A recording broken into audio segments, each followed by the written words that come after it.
understanding of the standardization process, and more in particular, of course, the CEN process. So my colleagues Thierry Legrand and Nuno Pargana, both account manager working in the standardization and digital solutions team, are, I think, more than ready to tell you everything, every tiny detail about how to understand the European standardization process. So please, Thierry and Nuno, the floor is yours. I will stop sharing my screen, and then normally you from your side can start sharing the screen.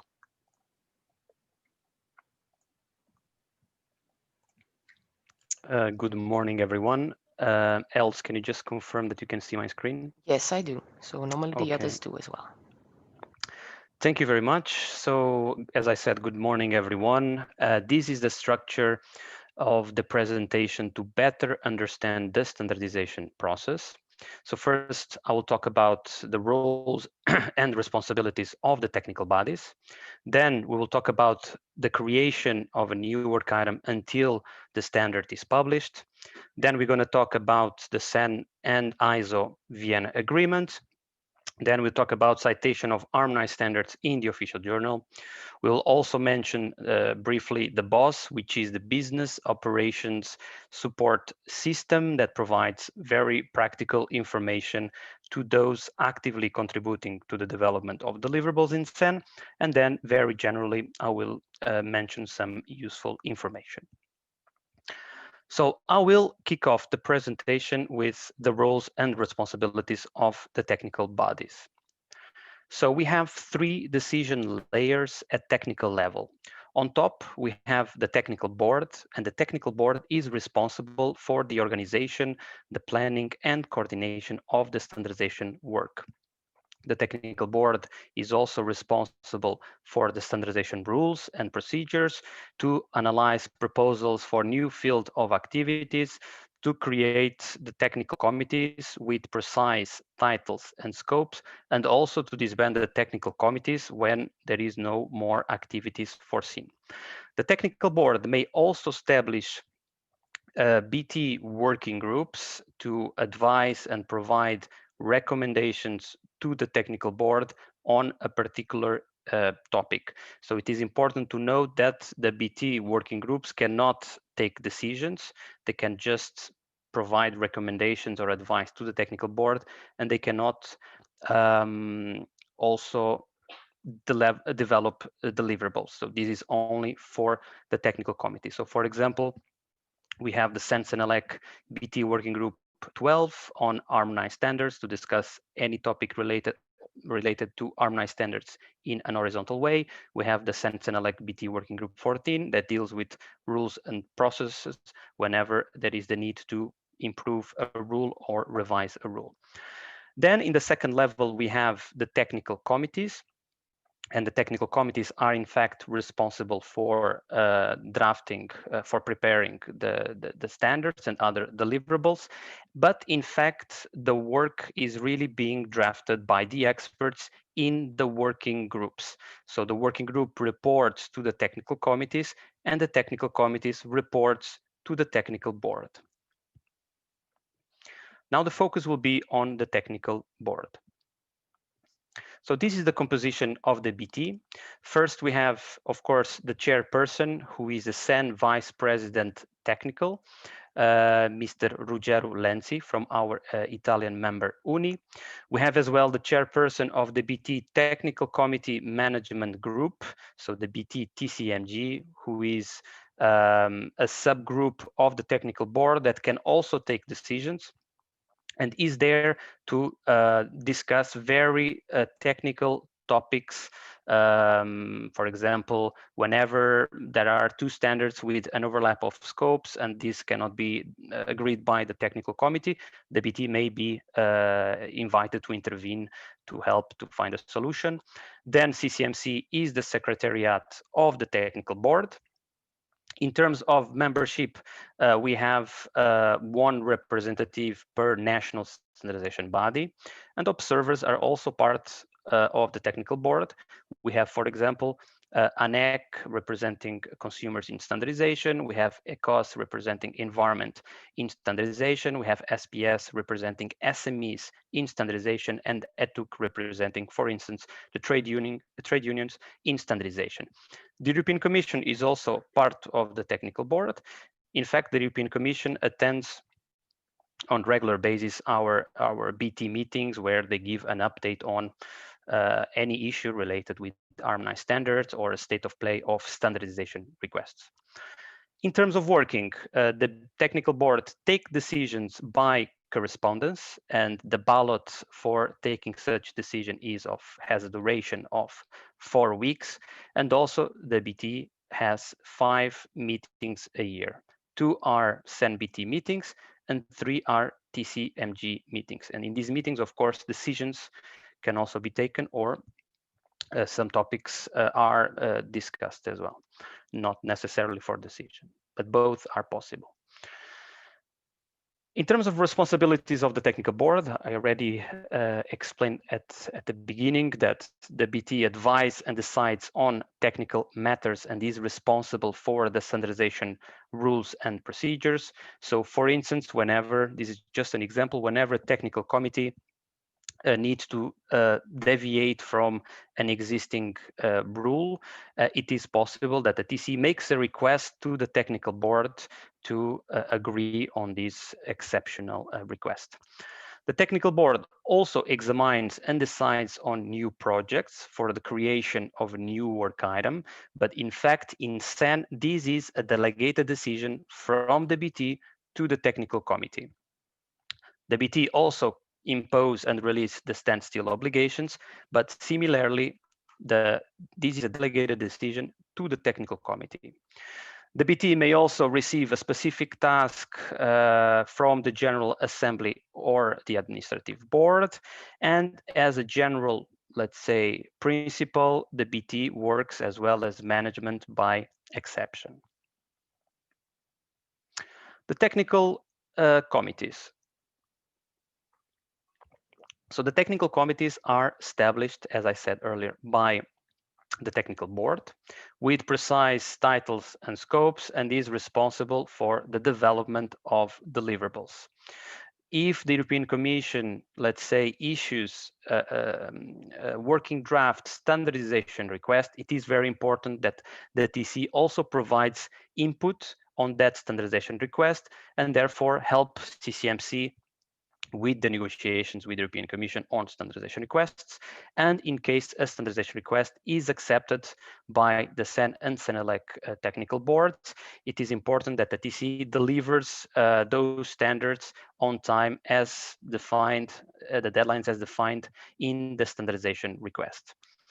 In terms of composition, we have, of course, the chairperson and the secretary. They are the TC leadership. We also have the national delegations that are appointed by the national standardization bodies and vote according to the national position. This is called the national delegation principle. And we can, of course, have as well European partners, so partner organizations or liaison organizations. They can also establish liaison status with the technical committee. They are observers, they don't have voting rights, but they can contribute for the development of the deliverables as well. The chairperson must be a neutral role, must have a neutral role, cannot have his or her own position or the national position, is appointed by the CEN technical board, but in CEN, this is a delegated decision to the technical committee. So what happens is that the CEN member holding the secretariat will make a nomination for a chair, and then this must be decided by the technical committee. The chairperson is managing the meeting, is running the meeting, and must do everything possible to have an unanimous decision. Whenever this is not possible, then should seek for consensus rather than going into a simple majority decision. The chairperson is, of course, the interface with CCMC. So whenever there is a need to have a meeting with the European Commission or with external organizations or even with other technical committees to discuss a specific issue, the technical committee chairperson must, of course, attend those meetings and represent, should be aware of the position of the TC and represent the interest of the experts in that TC as well. The technical committee secretary is appointed by the CEN member holding the secretariat of the TC. And as I said earlier, it is the BT that allocates a secretariat to the member, and then it's that member that chooses one secretary. The secretary ensures that the TC works efficiently and the timetables are kept. The TC secretary prepares all the agendas that must be circulated 2 months before a meeting, the background documents that must be circulated 1 month before the meeting, the minutes of the meetings, the decisions. All these then documents must be circulated to the technical committee via the live link platform, which is the e-committee working area of the technical committee. And just a short note for you to know that we are in the process of changing the live link platform to a new tool that will be called CEN Documents, and we are following basically ISO because they're also implementing this tool. So at a certain point in time, you should be aware that we are going to change the live link tool to a new tool that is going to be much more modern. Of course, the TC secretary must be aware of the CEN BT decisions related to the technical work. So our advice would be that after each CEN and CENELEC BT meetings, there is always a list of BT decisions that are circulated to the members and the TC officers as well. So it is important that the TC secretary takes a look at those those BT decisions and then see if any of these decisions impact their technical committee. So it is quite important that this is done.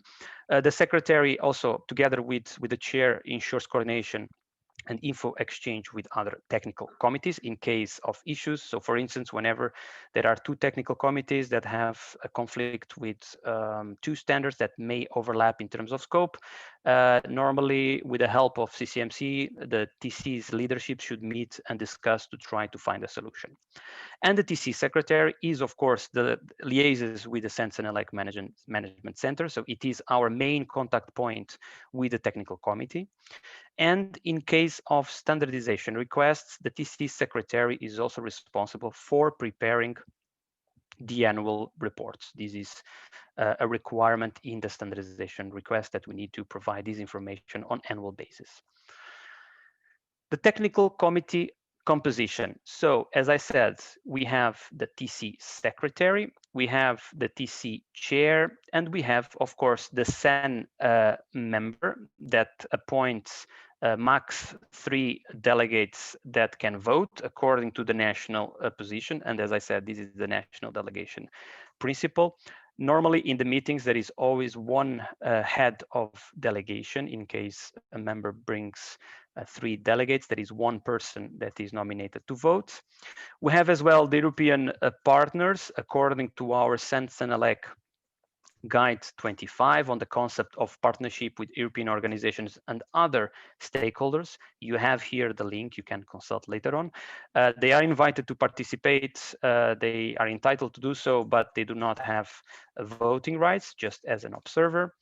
An ISO as well a representative can attend as observer. We also have the affiliate partner standardization bodies that cannot be yet a full member, and they can attend the TC as an observer. Also, the liaison officers from other TCs can participate in the technical committee as observers. This is quite useful, for example, when we have 2 technical committees that the work is quite related. So for example, we have a TC on cement, and then we have a TC on concrete products.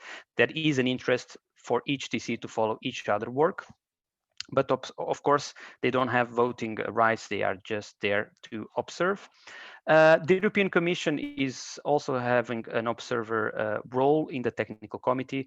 According to my experience, the Commission desk officer do not attend technical committee meetings on a regular basis. However, the technical committee on ad hoc basis may invite the European Commission desk officer to participate in a specific technical committee meeting, for example, to discuss an ongoing draft standardization request or to discuss some issues with harmonized standards for the application of a specific EU directive or regulation. Now we talk about the working groups. So as I said, the working groups are established by the technical committee with a TC decision. The working groups are there as to prepare the standards or the TSs or the TRs. Normally, they have a short-term task, and whenever the working group is inactive, is not working anymore, the TC could take a decision to disband that working group. It is also important to note that if a TC wants to draft a standard for the first time, there is no need at all to develop first a TS or a TR. The TC can go directly and make a proposal for the development of the standard. In terms of composition, we have the individual experts that are there and must act in their personal capacity. They are appointed by the national standardization bodies, and they must be aware of the national position in order to make sure that then the draft does not fail at inquiry or formal vote stage. The European organizations having a liaison status with the TC can also appoint an expert to attend the working group meeting and to provide written contributions together with the other experts. Then we have, again, in terms of composition, the working group convener, who is appointed with a decision by the technical committee. And the working group convener is sort of the champion of the working group and must do everything possible to reach consensus in the working group before submitting the draft standard to the technical committee secretary. The working group convener, of course, must report actively on the progress of the work to the technical committee. According to my experience, this is commonly happening in TC plenary meetings where we have items on the agenda for the reports of the working groups. And this general point that I forgot to say for the technical committee, it's quite important that all the experts, not only the convener and the TC secretary and chair, but it's important that all the experts in the TCs or in the working groups are aware of the CEN CENELEC internal regulations and our procedures. And in case of any issue in the working group, it is very important that the working group convener liaises with the parent body, so with the TC leadership, the TC secretary and chair, in order to find some support and help to find a solution. I would like also to let you know that the BT took a decision in 2018 to approve the code of conduct for experts participating in CEN and CENELEC technical world. You have the link to this document here. Basically, it's a reminder to the participants of the technical committee that they should attend the meetings with a clear purpose and goal and understand that the work is done on the basis of consensus, that they should participate actively and that they also behave ethically, of course. And the BT also approved the best practices for improving the effectiveness of the working group meetings. Basically, this document is very, very useful for the working group conveners. It's a sort of a checklist with suggestions, just reminders that that the working group convener should send invitations to the meetings well in advance, that the agenda should be sent 2 months before the meeting, and it should be quite clear, that reminds the experts in the meeting to work on the basis of consensus, that notes down the specific actions and so on. It's also important to highlight that in the working groups, decisions cannot be taken. Only decisions can be taken at TC level or BT level.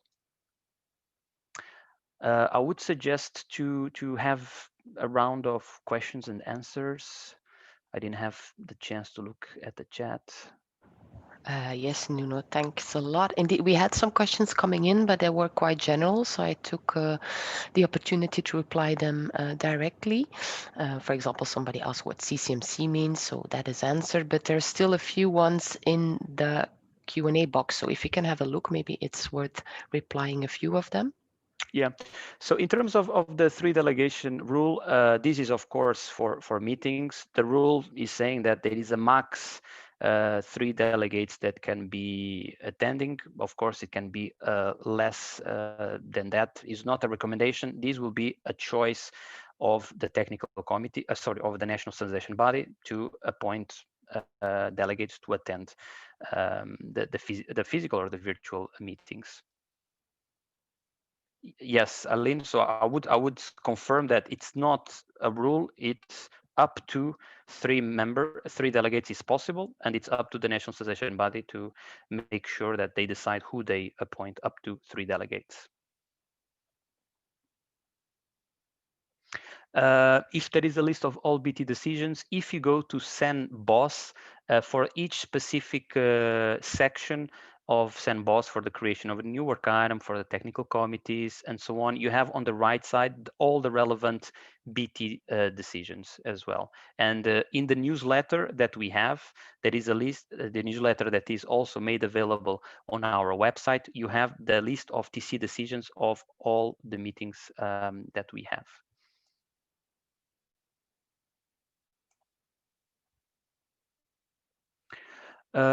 Question from Denise. Yes, so in case consensus cannot be reached, I would say that in general, we should do everything possible in the working groups and the TCs to reach consensus at all costs and really try to have this consensus. However, of course, the working group convener and the TC leadership could decide that in a particular moment there could be a vote, a majority vote, but I would really insist in trying to have consensus, because also if you don't have consensus and if you just have a majority vote, you need to be aware that the draft standard might fail at inquiry or formal vote. So I would insist that there are efforts made by the working group and the TCs to reach consensus. There is a question about as well the best practice link. Yes, on the PowerPoint presentation, you will have the links for the best practice for improving the effectiveness of meetings. This is quite important for working group conveners.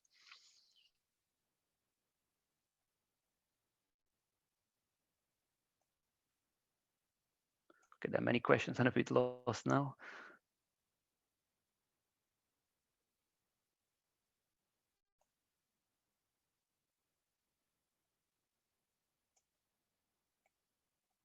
There is a question from Sophia. If the process in the working group is the same for deliverable TS and TR.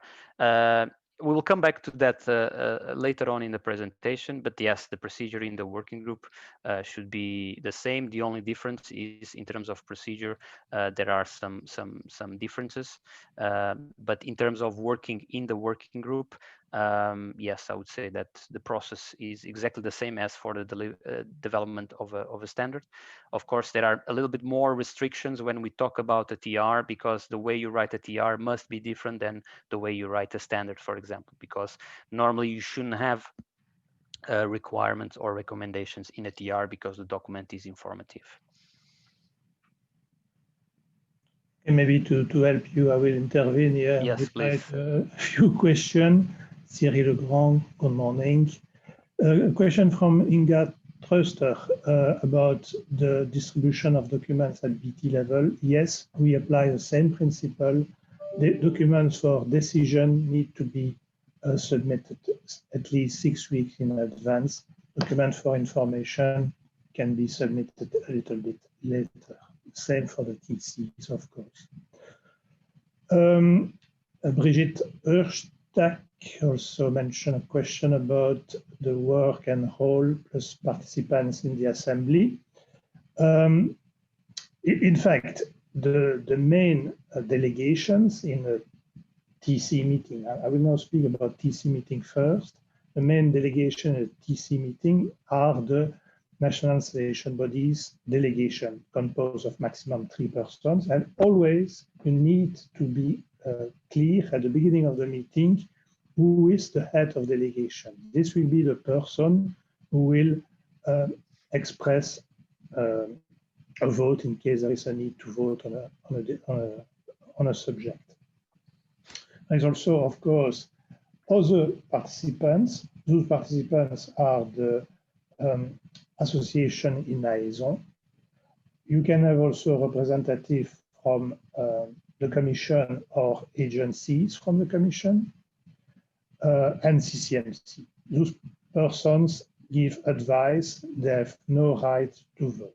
They can intervene, give a remark, give a technical support, give a report, provide information, but they are not deciding upon the decision. Let you maybe continue, Junior? Yeah, I can take maybe one or two more answers, questions and answers. So what is the process of creation of a working group? Basically, as I said, the technical committee decides for the creation of a working group. So the CEN members will vote on that ballot launched by the technical committee to create a working group, basically.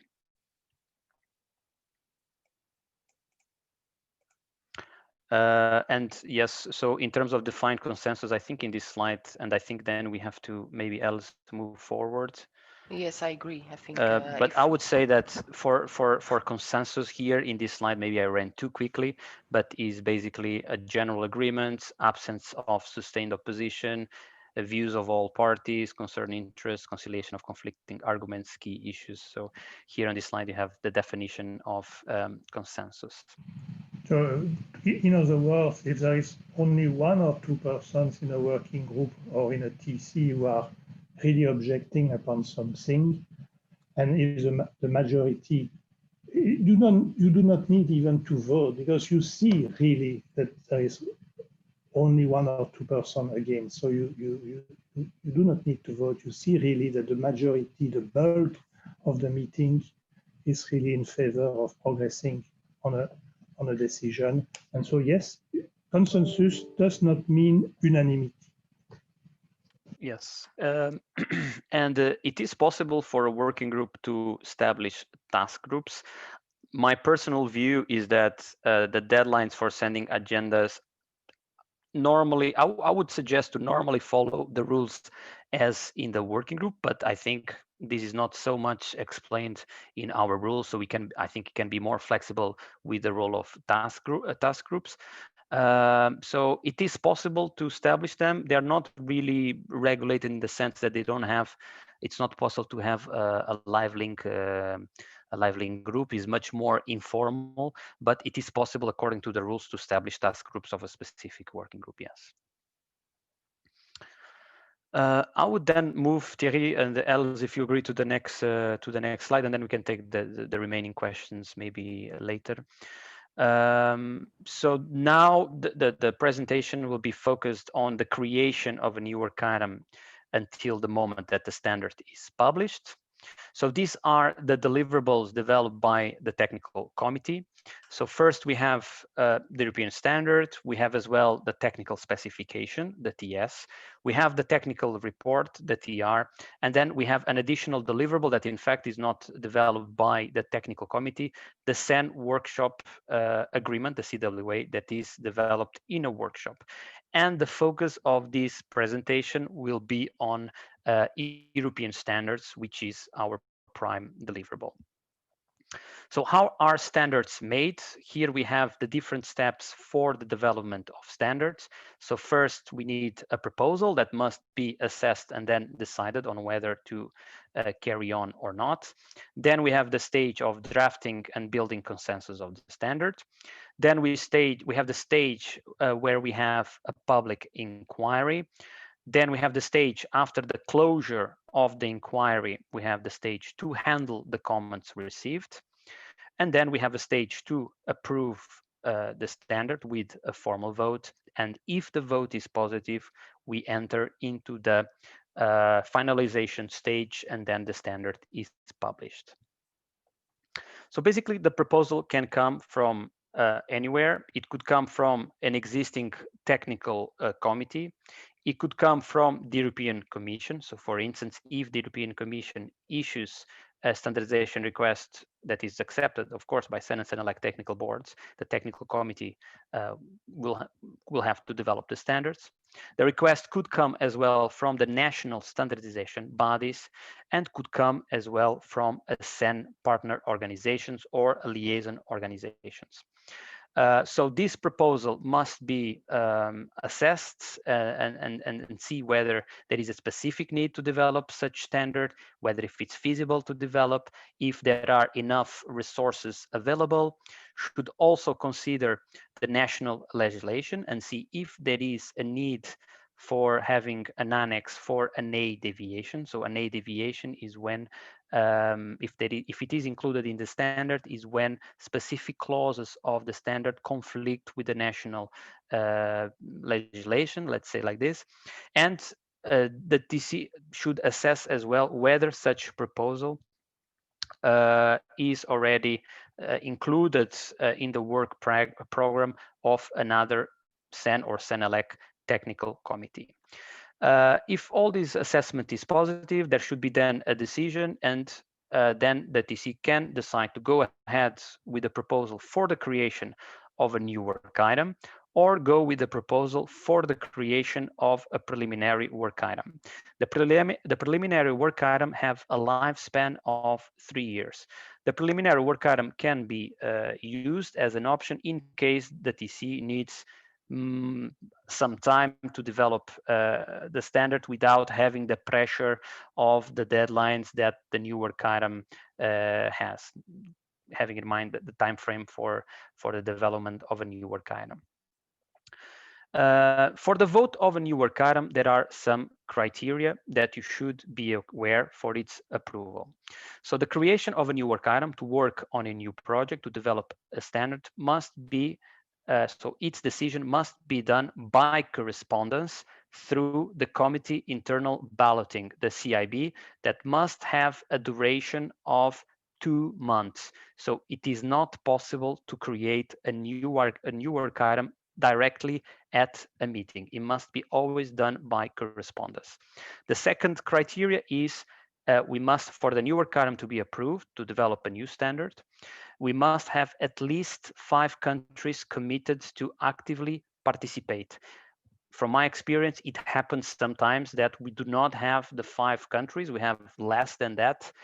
And the technical committee could assess the situation and could make a request to the technical board for a derogation from the 5 members rule. But of course, these requests must be very well justified.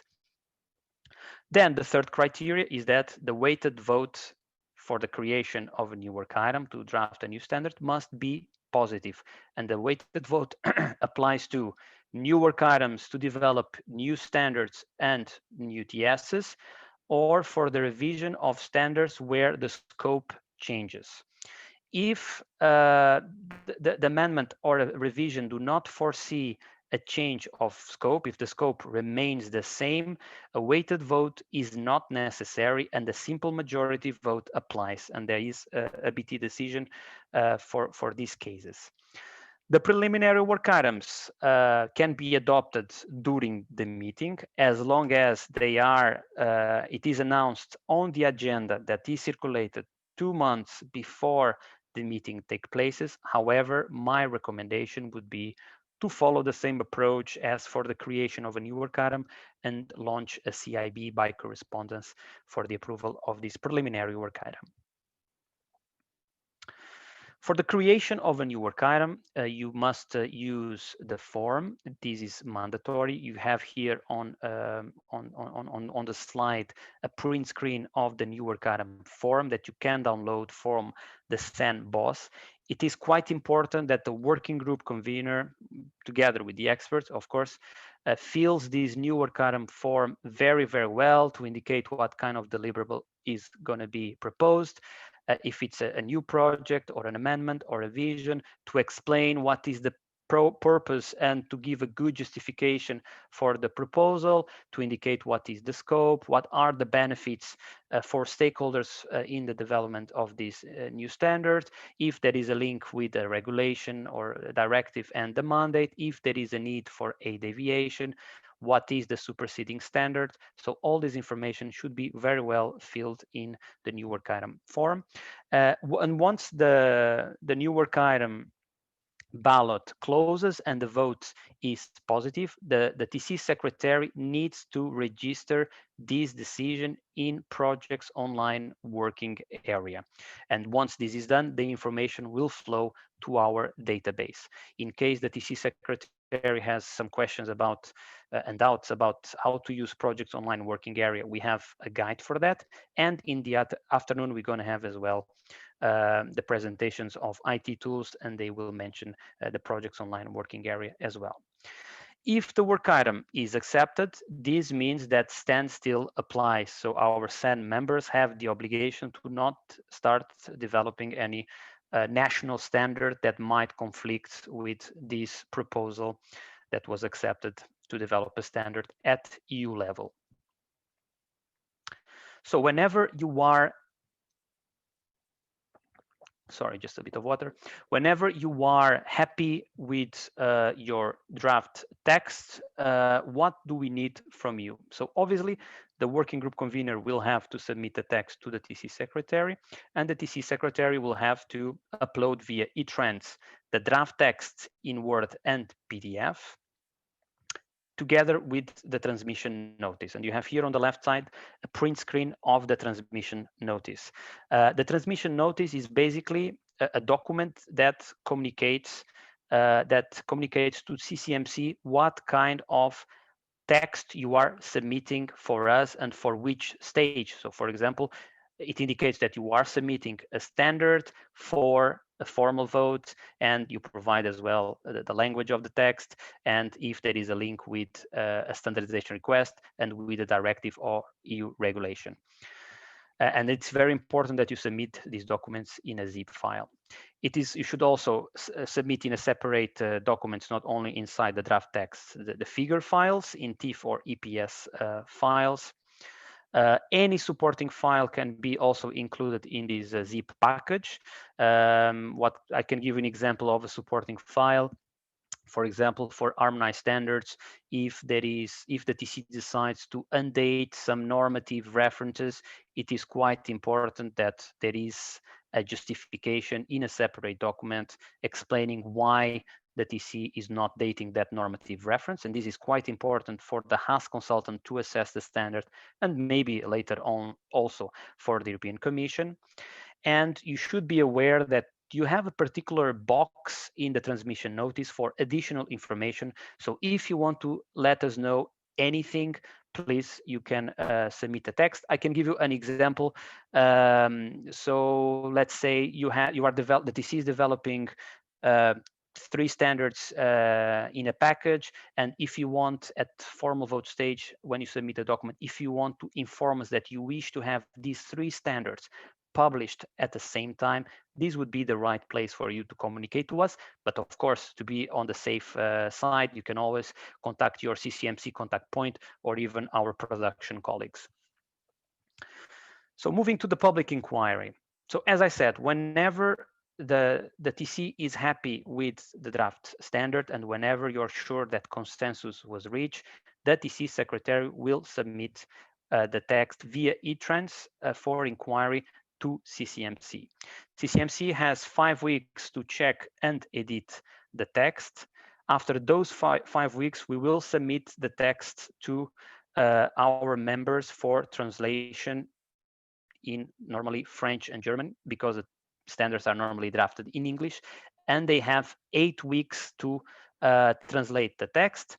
After those 8 weeks, we will launch the public inquiry that will last for 12 weeks. So this is the stage where the national standardization bodies will discuss the draft standards at national level, will build a position, and then will cast their votes.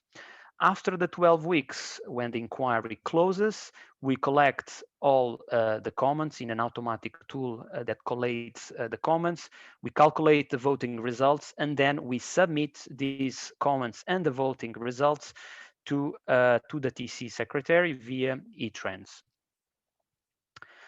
When the inquiry closes, we are in the stage to handle the comments of inquiry. So the TC needs to analyze all the comments and the voting results, and then decide whether to skip formal vote or to keep the formal vote.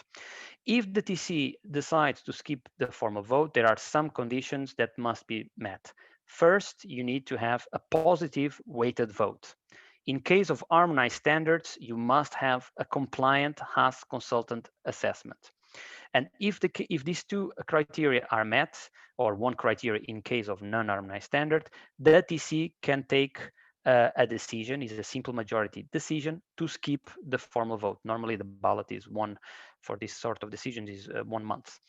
However, you need to be aware that if you decide to go in this route, technical changes are not possible to the inquiry draft. Only editorial comments will be allowed at this stage. So I would say that in general, the most common path would be the one on the right side, that there are many comments received during the inquiry.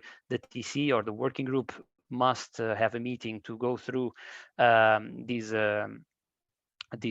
comments. This is a common practice, and then the TC should and the working group should redraft the work when necessary. Additional comments could be added, of course, also to the draft standard, and then submit the final standard to CCMC for formal vote. Again, the same procedure via eTrans. So this is something that it is for the TC secretary to upload the document. Now we are in the stage for approving the standard, so the formal vote stage. Basically, what we do when we receive the document from your side, we have 5 weeks to check and edit the standard. So this was a recent BT decision, because before we had 2 weeks to check and edit the standard, but because this time was very short, very reduced, the BT agreed to increase this time. But for harmonized standards, you should be aware that we understand the time pressure, and we still try to stick to the 2 weeks for editing the standard. Then we have a stage after this editing for translation, and this is a 5 weeks translation for all standards, regardless if they are harmonized standards or non-harmonized standards. So this was a recent BT decision. So here in the slide, you have translation if needed. I need to remove the part if needed, because translation is now mandatory. And then after this 5 weeks translation, we will launch the formal vote, and the formal vote lasts for 8 weeks. And similarly to the inquiry, the national standardization bodies will discuss at national level with the stakeholders, build a national position, and cast their votes. You should be aware that the approval of the standard, not only at inquiry, but also at formal vote, the weighted vote applies. So the 55% of the unweighted votes in favor plus 65% of weighted votes of the population. And here on this slide, you have the weighted vote system, and the weighted vote is calculated based on the GDP and the population of the country. So in the third column, starting from left, in the third column, you have the weighted vote per member. And yeah, if you want to learn more about this weighted vote, I would advise that you consult our internal regulations part 2, because this information is available there. Now, there is an important BT decision that I would like to mention. Similarly to when a TC wants to skip the formal vote at inquiry, at formal vote stage, technical comments are not possible after the formal vote closes and prior to publication. We cannot include technical comments. Only editorial comments are possible. So the BT decided that after formal vote, only obvious editorial errors and errors introduced by CCMC can be considered. And in this BT decision, there was also the definition of obvious editorial errors, which is an error that is recognized as such immediately and without any doubt, both by the CCMC editor and the TC secretary. Another point of this BT decision is that CCMC, after the closure of the formal vote, will have 2 weeks to edit the standard, and the technical committee will have 2 weeks for the final validation of the standard. The TC can request an additional week for final validation. So in total, can be 3 weeks for this stage that we call the TC proofing, the final validation of the standard by the TC. Of course, under certain circumstances, we might open some exceptions. So for example, during the summer or Christmas holiday, we might be more flexible with that. And the BT decision also say that if we don't get any reply from the technical committee, we will proceed and we will publish the standard. Of course, according to my experience, I think we never did this. But according to the rules, it is possible, but we always wait for the final validation of the TC. Sometimes we need to wait a little bit longer, but we would but normally the TCs are quite reactive. Then the second part of this BT decision, I heard a colleague once telling me that this is the longest BT decision ever made. There was 2 or 3 pages. But basically just to say that if there is an issue between the technical committee and the CCMC editors, this issue may be solved by the technical board. And the technical board also requests the technical committees to deliver the highest quality standard possible. So we have also a procedure in place in case there are a number of technical changes that came during the formal vote that are important to take into account in the standard before publication in order to prevent the incorrect application of a standard. We have a BT decision, so the one that is here on the slide, BT 48/2014, that allows limited technical change after the formal vote and before the publication, but this requires, of course, BT approval. And in case you are in the future in such a situation where you need to proceed with this BT decision to include limited technical changes, I would advise you then to contact your CCMC contact point, because he or she will be able to help you to explain the procedure and to put forward the TC request then to the technical board. Publication, I more or less covered it. So basically CCMC is responsible for finalizing the standard and publishing the standard. The standard then is distributed to our CEN members that must publish that EN as a national standard. Of course, in case of harmonized standards, we need as well to provide the titles in the EU official language to the European Commission for the official journal purposes. And it is the responsibility of our members, as I said, to publish the EN as a national standard and to withdraw national conflicting standards to that EN. And the standards, as you know, are at the end made available to our members in German, English, and French. And our members can also decide to translate that standard in their national languages. After the standard is published, at a certain point, the TC might want to make some modifications in the text of the standard. So the TC might decide to go with an amendment to modify or add or delete specific parts of the text of the standard. There is one important rule for you to have in mind, that is an amendment is not possible for standards that are older than 4 years. So only less than 4 years is possible to have an amendment. You should be aware that only the amendment text is voted at inquiry and formal vote, and then CCMC, the editor, will prepare at the end the consolidated version. So that is the version that is published, the consolidation document. And in case a TC decides to go with an amendment, it is important to have in mind that we need a creation of a new work item. So it is necessary to launch a CIB for the adoption of a new work item. And also, if it's positive, then we have to follow the normal track. This means we must have an inquiry. An inquiry is mandatory it's a mandatory stage, so it's something that we can never skip. But this also is applicable for amendments, and normally after the inquiry, we should have the formal vote, unless there is a decision to skip the formal vote. In terms of corrigenda, corrigendas are possible, not very much recommended. So it's very important to have TC rationale when going with this approach.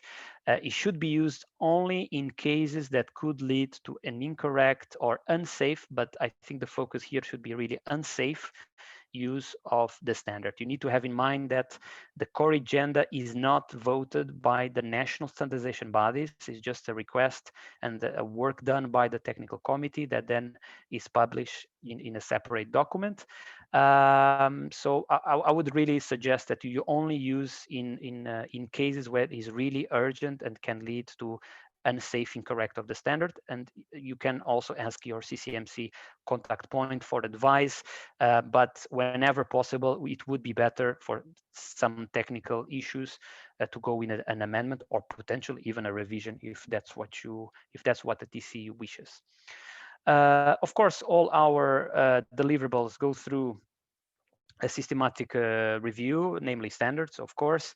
So every 5 years, we launch an automatic systematic review. In this systematic review, you have a number of questions like, do you want to confirm the standard? Do you want to withdraw the standard? Do you want to revise the standard? Or do you want to amend the standard? This is just a consultation. And then after that consultation, the TC needs to discuss the results and then take a decision on the way forward for that particular standard. If the TC agrees to go ahead with a revision, similarly to what I just explained about amendments, there is a need to launch a CIB for the approval of a new work item. And if it's positive, then the procedure is the normal track with an inquiry, which is a mandatory stage, and the formal vote.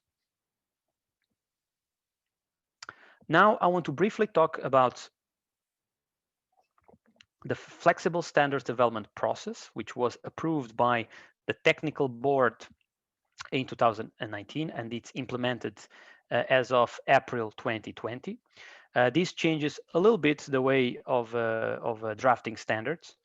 It is applicable to CEN homegrown standards and CEN standards under Vienna agreement with CEN lead. So for the parallel work with ISO under Vienna agreement, if the work item is under ISO lead, the flexible standards development process is not applicable. I would also advise you, if you are interested, to take a look at the webinars that we organize to explain the flexible standards development process. I would say that maybe at this stage, the most important webinar, you may be aware of some of the rules. The most important webinar will be the last one here, because it provides some clarifications and improvements based on some BT decisions. And I would advise you then to follow this webinar and come back to us in case you have any question. So this is before the flexible development standards. So we had what we call a static or a rigid approach. So the TCs would have 68 weeks to develop the standards that would be divided equally into 2 stages. So when the moment of the new work item is created and inserted in project's online working area, the technical committee would have 34 weeks to draft the standard and submit the text to CCMC for inquiry.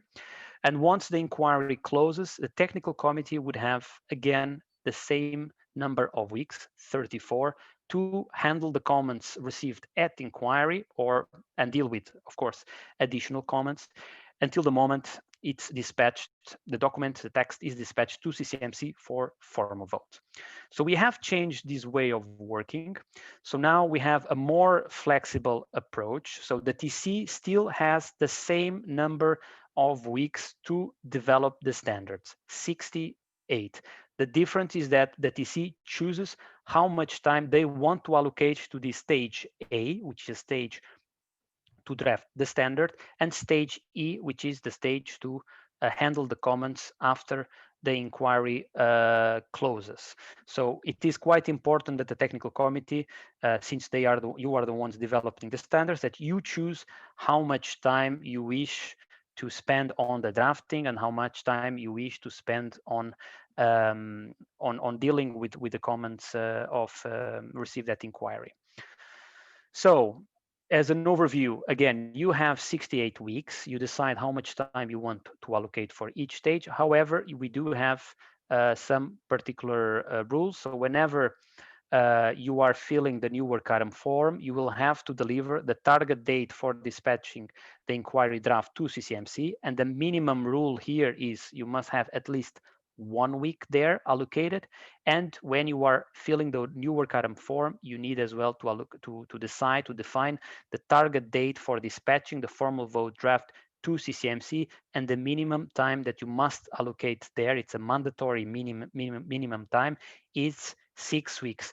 And this is the theoretical time that you need after the inquiry to deal with the comments received. So you need to allocate always 6 weeks to that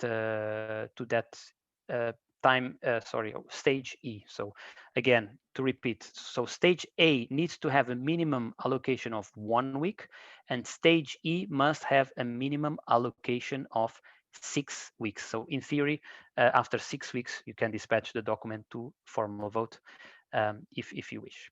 Of course, this is a tip more for TC secretaries. So when you are preparing the new work item form, because you received this form from the new work item, our advice is that you use the IT tool in projects online working area.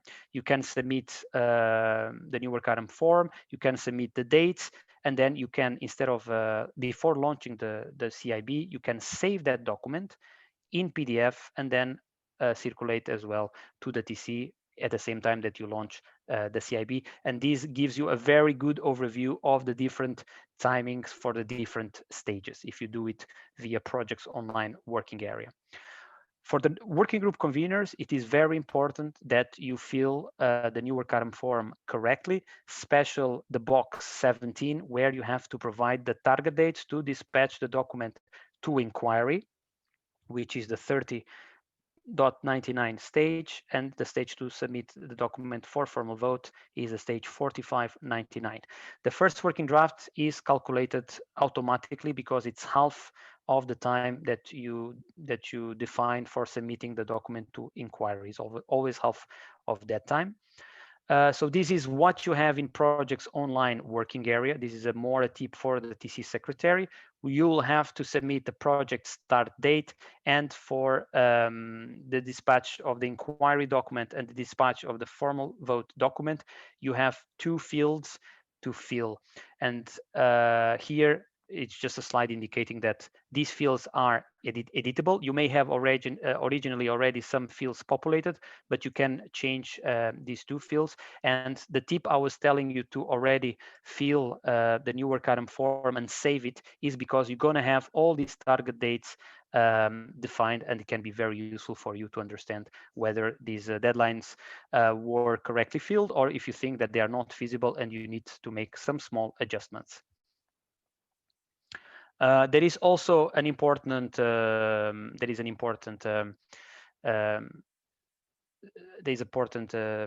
point that you should be aware about the flexible standards development process. So anytime before you send the document to CCMC for inquiry, you can, if you think that you need more time, you can use the one change option and change your planning dates to dispatch the document to inquiry and formal vote. It is possible if you think that you didn't allocate the correct times and you need more time. However, this requires a TC decision. However, if you think that changing this time will not help at all, because what you need really, in fact, is having additional weeks to draft the standard, you can also ask for a tolerance of 39 weeks. And for that, it requires a TC decision. What is important to have in mind is that if you use the one change option to change your target date to submit the document to inquiry, if you add additional weeks, you are losing then weeks to handle on the stage to handle the comments at inquiry. So that's why I'm saying that in certain cases the TC may apply rather for a tolerance, because they just need in general additional weeks to work on the project. Now, very, very shortly, because the focus of this presentation is on harmonized standards, we do have as well other deliverables. For example, the technical specification is developed, for example, when there is no consensus to develop a standard, a TS is a pre-standard. The procedure is quite different as well. So once the new work item is created, the TC has 12 months to draft the TS, and then there is 3.5 months for the editing and translation, and there is only one vote for a TS. On the contrary, an EN, as you know, we have an inquiry and a formal vote. Here there is only one vote of 3 months, and then there is, after the vote, there is the stage where the TS is having being final edited, and then a final translation. And of course, the vote is a weighted vote, just as the EN. And the difference as well is that standstill does not apply to the TS, and national conflicting standards do not have to be withdrawn. So this is one of the differences between the TS and the EN. For the technical reports, it's a similar approach. One of the differences is that the adoption of a new work item does not have a weighted vote, but a simple majority vote. But you still need 5 members willing to participate, of course. You have 1 year to draft the TR. Then you have 1 month for editing. It's not necessarily translated. And then you have 3 months vote that is not weighted vote. And then at the end, there is 1.5 months for final editing the standard, and then, sorry, the TR, and then the TR is published. And the TR, as I said earlier, is just an informative document. So requirements and recommendations should not be included. It's a quite useful document for including some statistical data or results of some surveys. So whenever it's not possible to develop a EN or a TS, the TC should assess whether a TR could be developed in that case. The workshop agreement is developed whenever there is a need, there is a rapidly changing technology for an output of a research project, or even where there is no enough consensus to develop a standards, and it could be used as a tryout before really starting developing a standard. The workshop is very flexible, so it is possible to join at any time until the very end of the process. There is direct participation, so you could have direct companies that are not necessarily members of the national standardization bodies, that don't participate in the committees of the national standardization bodies. It's also open to non-European countries or companies. This is possible. And the approval of a workshop is normally done by the consensus of the participants of the workshop. It has a lifespan of 3 years that then can be prolonged into additional 3 years. So in total, could have six years lifespan. And after that, there should be a decision on either convert the CEN workshop agreement into another deliverable, or potentially it could be withdrawn as well. And just to finalize my part before I pass to Thierry, just some reminders on the drafting of the standards. So you should be aware of the internal regulations part 3 that is available on CEN BOSS.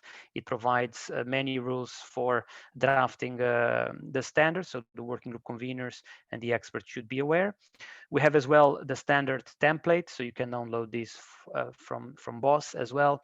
And you have a lot of webinars for standard drafters that we would advise to follow this link to consult the latest ones, but also if you are interested, there are in 2019 and 2018, we have also a lot of webinars, and we organize these webinars on regular basis. This means that it is possible that next year we will continue with the organization of the webinars for standard drafters. we would really advise you that when you start developing your standard, that you use the draft template of a standard that you can find on CEN is really already styled. It contains the correct headings, the styles, the layout. So please use these documents. And another point that is important is that after the inquiry, it's also very important that when you start revising the draft text, that you use the document that was edited by the CCMC editor. Just to conclude, in terms of checklists, in our internal regulations part 3 in the Annex A, we have very interesting and important checklist, not only for editors, but also for writers of standards.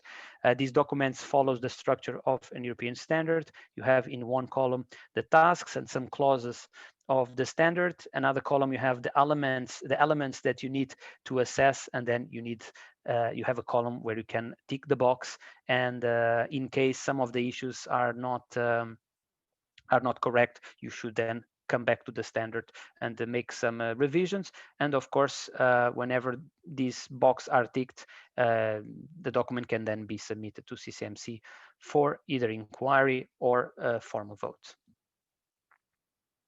All right, so this was the end of this part. We can have as well, if we have time, some questions and answers. Else, please, if we are running out of time, we should as well. Maybe we can take a few questions Yeah. first, and then I'll stop us. So I start with the first I see on the screen. Again, a question on consensus. So I think it's good because, yeah, I know that consensus is a difficult concept to manage in practice. And let's take back, let's say, difficulty of having a consensus within a working group. Because within a working group, there is no vote. There are experts, there are no delegations. So you need to be sure that you get, let's say, an agreement around the people about what can be processed to inquiry.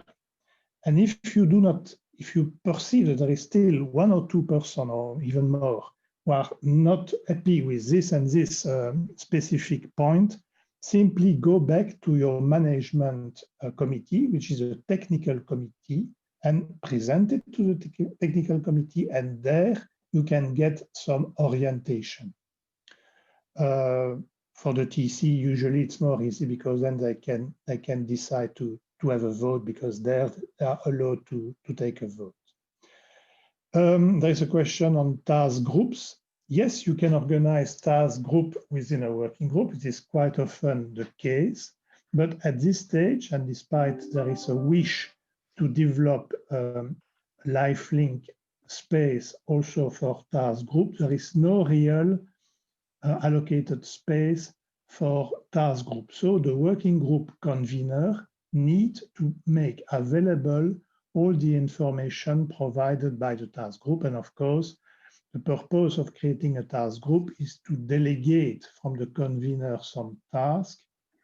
And so it is normal that you appoint a person and that this person manage the meeting of the task group, establishing an agenda, etc. But the circulation needs to go through the working group convener.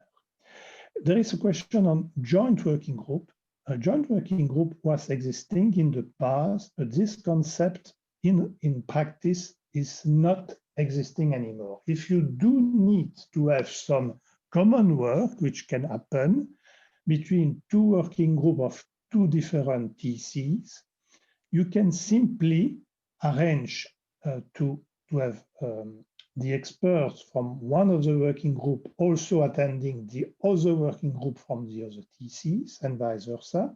And you can split the task in order to prepare maybe one part in one of the TC working group and another part in another TC working group.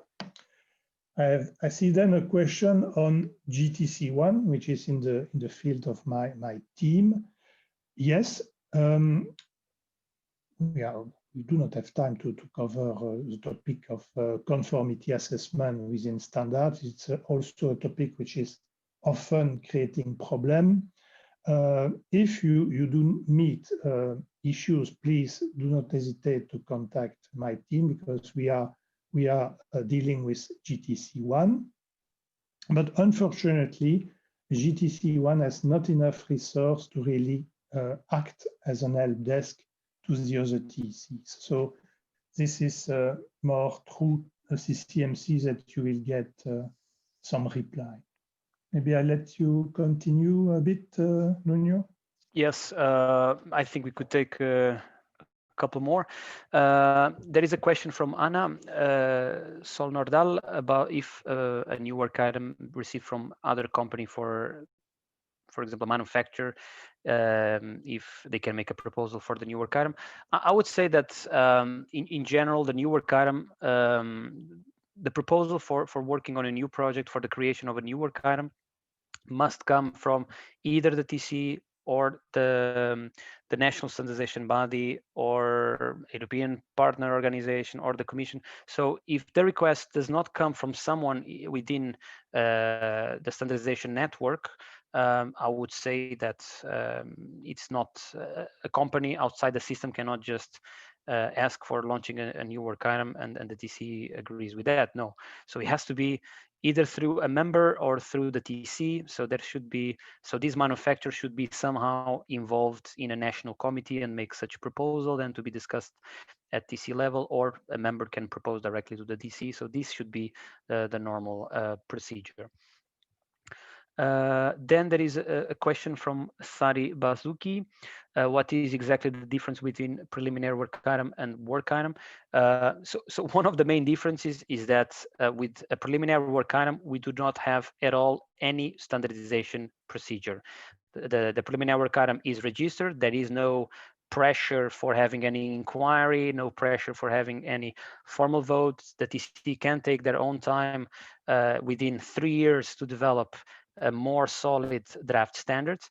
And when the TC feels that the standard is a little bit more solid, they can start the standardization procedure by activating the preliminary work item that is then transformed into a new work item. And then you have the clock ticking. You have deadlines for dispatching the document to inquiry, where you have a vote, and you have deadlines to submit the document to formal vote, where you have a vote.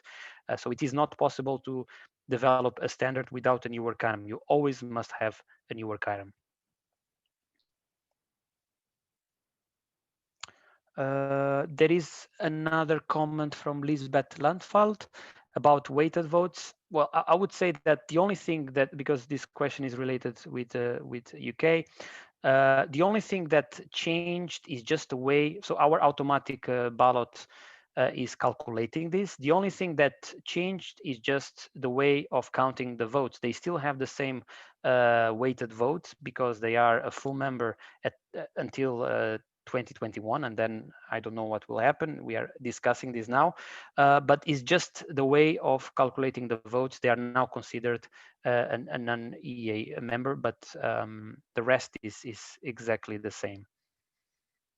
Maybe I will take over the next one, because in fact they are linked to a presentation that I will do later. Procedure for work item on an isolate Vienna agreement project. So to develop a standard in parallel with ISO under the Vienna agreement, you need, of course, to have two bodies, one in CEN and one in ISO. And there is a need to get an agreement that both parties in ISO and CEN are wishing to develop a standard in parallel. And in order to do this, ISO will create a work item, and CEN will also create a work item. And what is important is, of course, particularly for the CEN TC, to mention that there is a link with the ISO similar document. So we establish the link at the level of CCMC, but indeed, CEN need to create also a work item. Now, the question on justification of undated reference is very, very detailed question about the need in the context probably of harmonized standard to date the normative reference. This need is applicable to also to ISO document. And if you are not wishing to date an ISO document, you need to justify. But don't try to justify by the fact that it is an ISO document. You need really to give another type of justification. There is an agreement. Normally, a lot of ISO TCs are accepting now, in the context of harmonized standard, to make dated reference in the case of standards which need to be offered to the Commission for publication in the official journal. I don't know if we still have time, else, but we can go further with some other question about editing.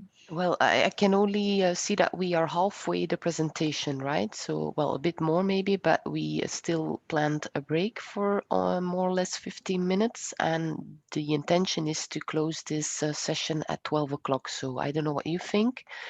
Is the second part going faster? Then we can handle a few more questions. If not, I suggest that we go on. I suggest that indeed we go on. We will possibly shorten a little bit also the coffee break. I don't think we need 15 minutes, but I'll let you. Maybe, Nuno,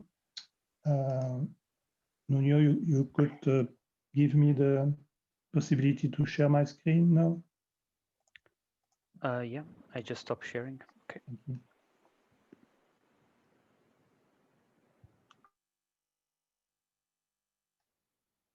Could you confirm you see it?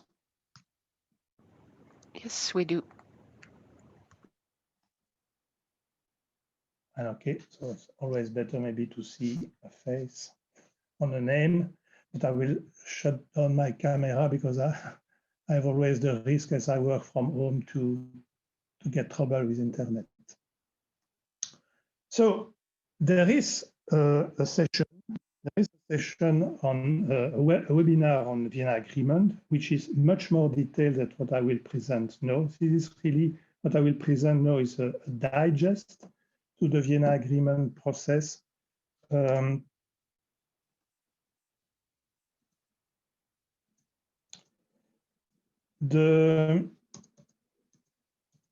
Vienna Agreement is for ISO and between ISO and CEN, and we have also what we call a Frankfurt Agreement between IEC and CENELEC, just for recollection. What is the Vienna? Here, of course, I will speak only because we are in a CEN webinar. I will speak only about the Vienna Agreement. The Vienna Agreement was agreed in 1991, revised in 2001, and as it was a bit sometimes difficult to work upon it in practice, there were guidelines on implementation established in 2016. So why do we have this Vienna Agreement? It is mainly to avoid duplication of work at international level and European level. Of course, to promote global economy, more efficiency, we are going towards more and more global market, and ensure rational use of back office resources. It's obvious if we can have one document instead of two, it's less resource needed for the industry and also for producing the standards. In the field of the ISO and CEN collection, today we can see that there is still a lot of European standard. 67% of the portfolio is European standard, ENs, while only about 32% are EN ISO, so identical document to the ISO. But this is growing. Today we have about 40% of the work item which are EN ISO basis. So this is a trend towards which we are going, increasing the number of EN ISO documents. This slide shows a bit where we have more collaboration and transposition of ISO standard into EN. Healthcare is the key sector where ISO standards are used broadly. Of course, but it is a smaller sector. All the general standards like quality measurement, units, etc., based mainly on ISO standard. And then the other sectors you can see on the screen. The key elements of the Vienna agreements is, of course, first, the most general is information exchange between ISO, CS, and CCMC about the broad activities in the regional standardization and in the global standardization. Then we may have some correspondence. It's simply the TCs trying, in TC of the same sector, trying to understand a bit what the other TC is doing and exchanging upon their respective activities. This is not yet collaboration at that time. Then the next step is the possibility to be represented in the TC. So in this case, an ISO delegation will attend the CEN TC and vice versa, a CEN delegation will attend the ISO TC. But there we start really adopting available publication. Adopting available publication means mainly taking on board an ISO standard and transforming it as an EN standard, simply using it as it is after, of course, the ballot, but without any modification. And then the best approach is, of course, to get a parallel development. Means that both TCs work from scratch, from the beginning, on a subject, and the vote, the process will run really in parallel, as I explained before when I was replying to the question. There is a work item in each of the TC, and we interconnect those two work items, and the work item is progressing through the life of the project. So the basic elements of the Vienna Agreement is that ISO and CEN can adopt each other's published standard. So it's more rare that ISO take fully on board an EN standard, but it is possible as well. If not, if there is a work in parallel, of course, we will have the same process, A3 translation, because we need to get the German version, which is not available in the ISO area, and we will launch a 12-week inquiry vote. The principle, of course, when we implement an ISO standard is that we take it as it is. But it may happen, unfortunately, that change are needed. And in this case, there are two options. Either you don't publish it immediately, but you ask ISO to relaunch a work item and you try to include the elements the European elements which were not accepted by ISO during the process or were not in the original ISO document. The other alternative, of course, is to take the ISO document, and it was what was done in the past, was to take an existing ISO document and then to transform it as an EN. The content was more or less the same, but was not at all anymore an ISO document, and so it was a pure EN. So an example here is EN 15157, which was a standard existing in Europe in 2006. And at a certain stage, it was offered to ISO. And of course, we had to change the number because it became a new ISO document. But we took the benefit of the content of the initial EN to build the ISO standard. And of course, it was much more easy for CEN members to accept the EN ISO document. So really, in a nutshell, as I said, there is a much specialized webinar on the topic. How are we developing work item in the context of the Vienna Agreement? First of all, we need to have an agreement between both TCs at CEN at ISO level and create a work item. And usually we identify the lead, and the lead normally 99% of the case is carried out by ISO. We have a new work item approved, and then we go to a parallel process. And the main parallel process is, of course, the inquiry.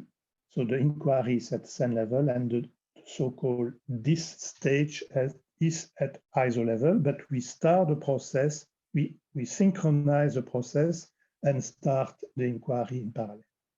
It may happen that there are not many comments on the standard, and so like for CEN, ISO has a system to skip FDIS or, in our case, formal vote. If there are really very few editorial comments, this possibility exists as well. Otherwise, we need again to go to a parallel vote, and it is most often the case because, of course, there is more chance that we have discrepancy when we develop an EN ISO. So we go to parallel voting and then parallel publication, and then the reference will, of course, be EN ISO with the ISO number. If there is a need to adjust the published document, there will be a possibility, as it exists in CEN, to create an amendment, and basically it will go through ISO lead. There is an exception where we create an amendment to correct an annex ZA. This is then led by CEN because the main interest is for CEN to harmonize the standard in order to support the EU legislation. But